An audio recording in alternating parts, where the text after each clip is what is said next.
Hi friends, ఒక్కోసారి జీవితంలో ఎదురయ్యే కష్టాలకు సమస్యలకు సమాధానాలు దొరకవు. అలాంటప్పుడు చాలా బాధ చిరాగ్గా ఉంటుంది. చాలా మంది కోపంలో తాము ఏం చేస్తున్నామో తెలియని స్థితిలో ఉంటారు. మరికొంతమంది ఆ సమస్యల నుంచి కష్టాల నుంచి తప్పించుకొని పారిపోతారు. అలాంటప్పుడు భగవద్గీతలోని ఈ సందేశం చిటికలో మీ సమస్యను దూరం చేస్తుంది, ఒక మార్గం చూపుతుంది. హిందువులకు అతి ముఖ్యమైన గ్రంథం భగవద్గీత. మనిషి ఈ గ్రంథాన్ని తన జీవితంలో భాగం చేసుకుంటే ఆనందంగా సుఖవంతమైన జీవితాన్ని గడుపుతాడు. పదండి తెలుసుకుందాం. ఈ మహోన్నతమైన గ్రంథం గురించి, జీవితాన్ని సాఫల్యం చేసుకునే మార్గం గురించి, ఆనందమైన జీవన మార్గాన్ని తెలియజేసే అద్భుతాల గురించి తెలుసుకుందాం. మహాభారతంలో కురుక్షేత్ర యుద్ధానికి ముందు తన వారితోనే యుద్ధం చేయడానికి విముఖంగా ఉన్న అర్జునునికి ఉపదేశం చేస్తాడు కృష్ణుడు. దాన్ని మనం గీతా జ్ఞానం అంటున్నాం. ఈ సంగతి దాదాపు 5000 సంవత్సరాల క్రితం నాటిది. కాని కృష్ణుడు అప్పుడిచ్చిన సందేశం ఈనాటికి మానవ జీవితాన్ని నడిపిస్తుంది. అర్జునుడికిచ్చిన సందేశం మానవ జీవనానికి పరమవతి. గీతను జీవితంలో భాగం చేసుకుంటే నిరాశకు స్థానం ఉండదు, సుఖం మాత్రమే మిగులుతుంది.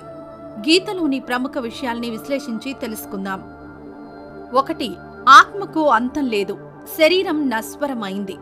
శ్రీకృష్ణుణ్ణి అనుసరించి శరీరం ఒక వస్త్రం లాంటిది. అంటే ప్రతిసారి స్నానం చేసి వస్త్రాల్ని ఎలాగైతే మార్చుకుంటూ ఉంటామో అలాగే ఆత్మ కూడా ప్రతి జన్మలోనూ తన శరీరాన్ని మార్చుకుంటూ ఉంటుంది. మానవ శరీరం ఆత్మకు ఒక వస్త్రం లాంటిది, ప్రతి జన్మలోనూ మారుస్తూ ఉంటుంది. అంటే మానవుణ్ణి శరీరంతో కాదు, ఆత్మతోనే చూడాలి అని అర్థం.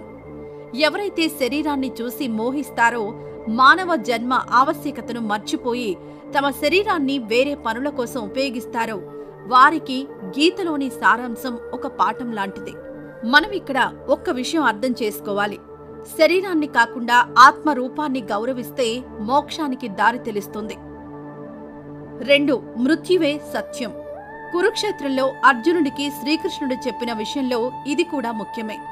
జనన మరణాలు జీవితంలో ఒక చక్రం వంటివి. వీటి నుంచి తప్పించుకోవడం ఎవరి తరమూ కాదు.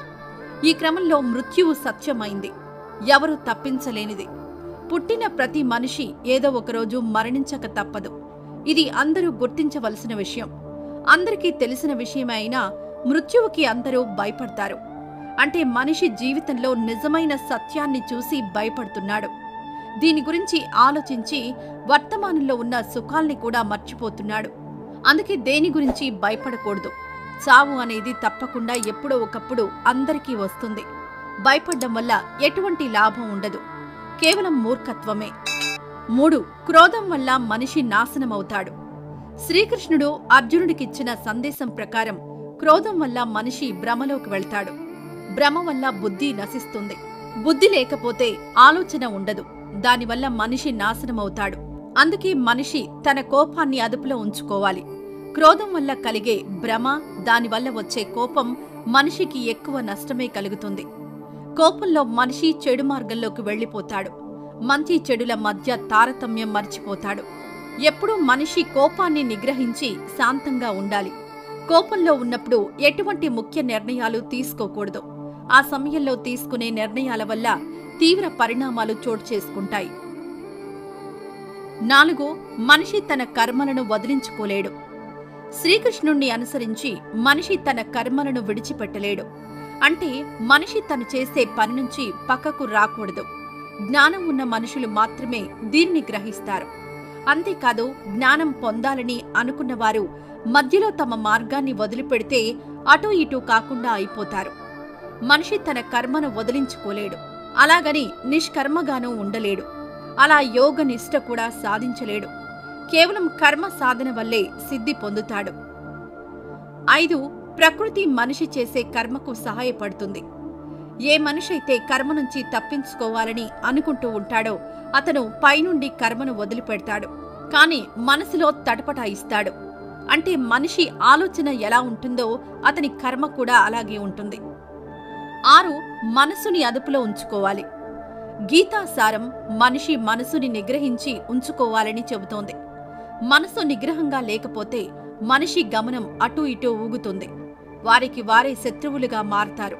మనిషి సరిగ్గా ఉంటే అతని బుద్ధి కూడా సరిగ్గా ఉంటుంది. 7. చూసే దృష్టిని గమనించు.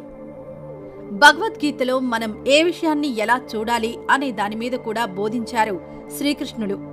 జ్ఞానం ఉన్నవాడు జ్ఞానాన్ని, కర్మను ఒకే విధంగా చూస్తాడు. తనకు ఏది సరైందో దానిపైనే దృష్టి సారిస్తాడు. అజ్ఞానంతో కూడుకున్న మనిషికి ఏ వస్తువు ఎటు చూసినా చెడుగానే కనిపిస్తుంది. ఎందుకంటే అతను చెడును మాత్రమే గ్రహిస్తాడు, చెడు దిశగా మాత్రమే ఆలోచిస్తాడు. 8. నిన్ను నువ్వు గుర్తించు. గీతలో ఈ విషయం కూడా చెప్తారు. ఎవరికి వారు ముందు తమను తాము తెలుసుకోవాలి, తమ బలాబలాలు తెలుసుకోవాలి, వారి శక్తిని తెలుసుకోవాలి. మనిషి తన ఆత్మ జ్ఞానాన్ని కత్తితో నరికి హృదయంలోని అజ్ఞానాన్ని వేరు చేసుకోవాలి. మనిషి తనను తాను తెలుసుకోలేకపోతే పైకి ఎదగలేడు. 9. కర్మానుసారం ప్రవర్తించు. దాని ఫలితాన్ని మాత్రం ఆశించకు. తనకు నిర్దేశించిన పనిని మొదలు పెట్టకుండానే దాని ఫలితాన్ని గురించి ఆలోచిస్తారు చాలామంది. అటువంటి వారికి గీత ఉపదేశంలోనే ఆ సారం ఒక పాదాన్నిస్తుంది. మనిషి ఎప్పుడూ మంచి పనులను మాత్రమే చేస్తూ ఉండాలి. దాని పరిణామాలు ఎలా ఉంటాయి అన్న సంగతి ఆలోచించకూడదు.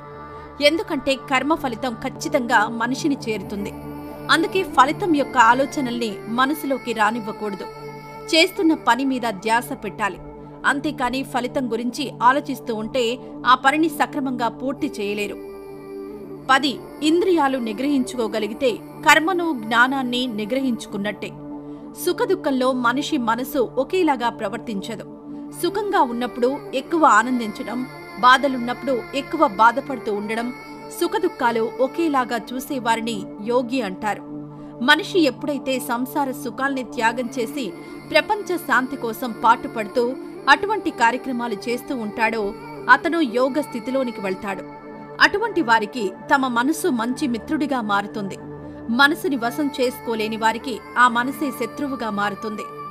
ఎవరైతే యోగ జ్ఞానాన్ని పొందుతారో వారికి సుఖదుఖాలు, ఆకలి దప్పులు, ఆశ, నిరాశలు అన్నీ ఒకలాగే అనిపిస్తాయి. అటువంటి వ్యక్తులు ఎప్పుడూ సంతోషంగా ఉంటారు, దేవుడిలో ఐక్యమైపోతారు. 11. ఇతరుల మీద కన్నా ముందు నీ మీద నువ్వు నమ్మకం పెట్టుకో. భగవద్గీతలో శ్రీకృష్ణుడు అర్జునుడితో చెప్తాడు, మనిషి తన మీద తాను విశ్వాసంగా ఉండాలి. ఎవరైతే తమను తాము నమ్మి ముందడుగు వేస్తారో ఖచ్చితంగా జీవితంలో సత్ఫలితాలు సాధిస్తారు. తెలివైన వాడిగా నలుగురికి తోవ చూపించగలుగుతారు. 12. లక్ష్యాన్ని సాధించడం కోసం ఎప్పుడూ పాటుపడుతూనే ఉండాలి. గీతాసారంలోని విషయాన్ని ఎవరైతే అర్థం చేసుకుంటారో వారు తప్పకుండా జీవితంలో విజయం సాధిస్తారు. ఎవరైతే తమ లక్ష్యాన్ని దృష్టిలో పెట్టుకుని దానిమీదే నిగ్రహంగా పనిచేస్తారో తప్పకుండా ఆ లక్ష్యాన్ని చేరుకోగలుగుతారు. మనిషి తన లక్ష్యాన్ని చేరుకోవడానికి ఎప్పుడూ దాని గురించి ఆలోచిస్తూనే ఉండాలి. శ్రీకృష్ణుడు చెప్పిన ఈ సారాంశాల్ని మనిషి తన జీవితంలో ప్రతిరోజు పాటించగలిగితే అతని జీవితం సుఖమయమవుతుంది. మనిషి జీవితాన్ని సాఫల్యం చేసేందుకు భగవద్గీత ఒక ముఖ్య భూమిక పోషిస్తుంది. ఈరోజు ఈ వీడియోలో భగవద్గీత గురించి కొన్ని కొత్త విషయాలను నేర్చుకున్నట్లయితే అవి మీ వాళ్లతో పంచుకోండి. ఈ వీడియో నచ్చినట్లయితే లైక్ చేయండి, షేర్ చేయండి. ఇలాంటి వీడియోల కోసం మన ఛానల్ని సబ్స్క్రైబ్ చేయండి.